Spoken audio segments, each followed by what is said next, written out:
1986년부터 약 91년까지 대한민국을 떠들썩하게 했던 화성 사건을 모티브로 한 실화극. 살인의 추억은 개봉 당시 약 500만 명 이상을 동원하며 성공을 거둔 작품입니다. 2013년 영화 숨바꼭질이 개봉되기까지 약 10년 동안 스릴러 장르 부문 역대 흥행 1위였던 이 작품은 국민들에게 잊혀져가는 화성 사건을 재인식하게 하는 계기가 되었고, 외국 영화 팬들 또한 이 사건에 대해 관심을 갖게 했는데요. 봉준호 감독은 이 영화로 큰 명성을 얻었고, 이후 2006년 영화 괴물을 통해서 21세기 한국을 대표하는 영화 감독으로 자리 잡게 됩니다. 로튼토마토에서는 이 영화는 이미 친숙한 범죄 장르를 사회풍자와 코미디와 섞어 극의 핵심 캐릭터들의 인간미 넘치는 절망을 포함한 모든 것을 포착해낸다고 했는데요. 영화를 잘 들여다보면 봉준호 감독이 이 영화 속에서 당시 사건을 둘러싼 사회상에 더 초점을 맞추고 있는 것을 알 수 있습니다. 그렇다면 이 영화 속에서 봉준호 감독이 그리고 있는 모티브가 된 사건과 실제 있었던 일을 비교해보면 얼마나 큰 차이가 있을까요?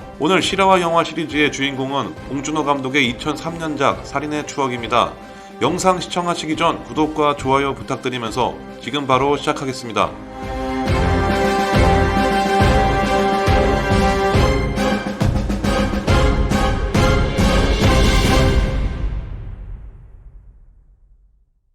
영화 속에서 범인은 무서울 정도로 용의주도함을 보이는데요.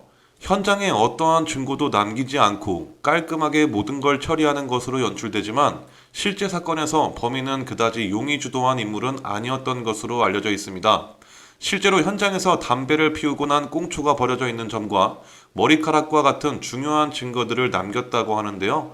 영화보다는 오히려 현장에서의 용의주도하지 못한 흔적, 대상을 위협할 때 욕설을 자주 사용했다는 점과 낮은 어휘력을 감안한다면 인물의 지능이나 학력이 그다지 높지 않은 평범한 일반인이었을 가능성이 높았다고 수사 과정에서 파악한 것으로 전해집니다. 그러나 당시 시대가 시대였던지라 대부분의 증거들이 상당한 시간이 흐른 후 발견되어 알아볼 수 없게 변질된 경우가 많았고, 빗물에 씻겨 내려간 것도 많았다고 하는데요. 또한 그 당시의 증거를 과학적으로 분석할 인력도, 장비도, 노하우도 부족했기에 수사가 난항을 겪은 것으로 전해집니다. 영화 속에서는 범인이 저녁 직후 근처 공장에 취직한 뒤에 사건을 일으킨 것으로 연출하고 있습니다. 소름 돋게도 범인의 이 행적은 영화와 실제가 완전히 일치한다고 전해지는데요. 실제로도 범인은 집 근처 공장에서 일을 하고 있었던 것으로 전해지며, 영화 속에서 형사들이 범인을 특정해 박해일 배우가 연기한 박현규와 또 다른 한 명의 공장 직원을 용의자 선상에 놓지만 결국 아닌 것으로 연출되죠. 영화 속에서는 희생되는 인원이 총 6명으로 연출됩니다. 모두 젊은 나이의 여성으로 나오지만 실제로는 총 10명이었으며 그중 50대 이상의 고령 여성도 3명이 포함되어 있었다고 합니다. 영화 속에서 연출되는 6명의 희생자는 실제와 비교해 본다면 각각 2차, 3차, 4차, 6차, 7차, 9차 희생자들로 볼 수 있습니다. 영화에서는 꼭 비가 오는 날에만 사건이 일어난다고 연출하고 있습니다. 하지만 실제로 비 오는 날 발생한 사건은 2건뿐이었으며, 당시 화성군에는 비 오는 날 빨간 옷을 입은 여성들이 피해자가 된다는 소문이 퍼져 있었기 때문에 이 소문을 영화 속에 반영했을 수도 있다고 전해집니다. 영화에서는 당시 화성 사건의 미수 사건 여성을 표현하고 있는데요. 저쪽 밭에서 어떤 여자가 일하다 말고 울고 있더라고요, 글쎄. 바로 영화 속 언덕 위에서 사는 여자가 바로 그 인물입니다.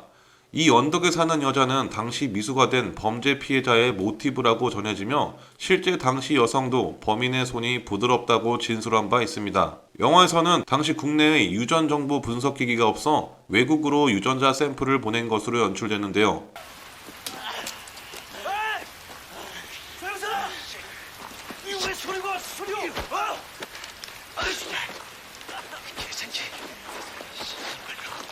영화 속에서는 유전자 정보 분석 주체가 미국인 것으로 연출되지만 실제 당시 사건에서 유전 정보를 분석했던 주체는 일본이었습니다.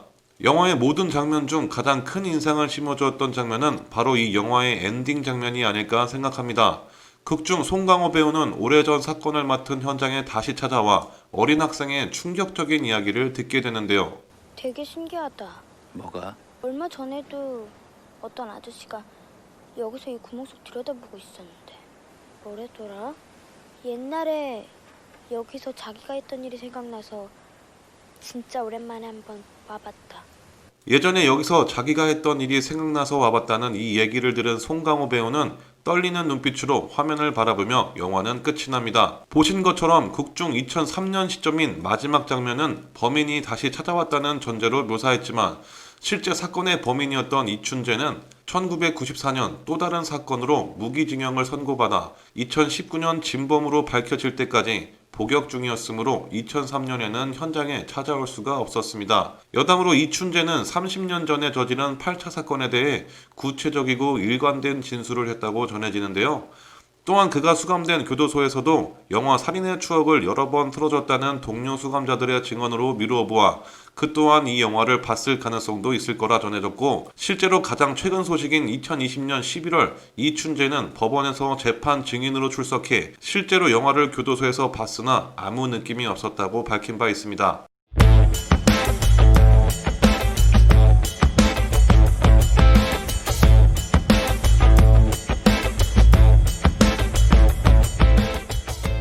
국내외에서 대한민국 역대 최고의 스릴러 영화, 역사상 최고의 영화 중 하나로 대중과 평론가들에게 고른 호평을 받았던 살인의 추억.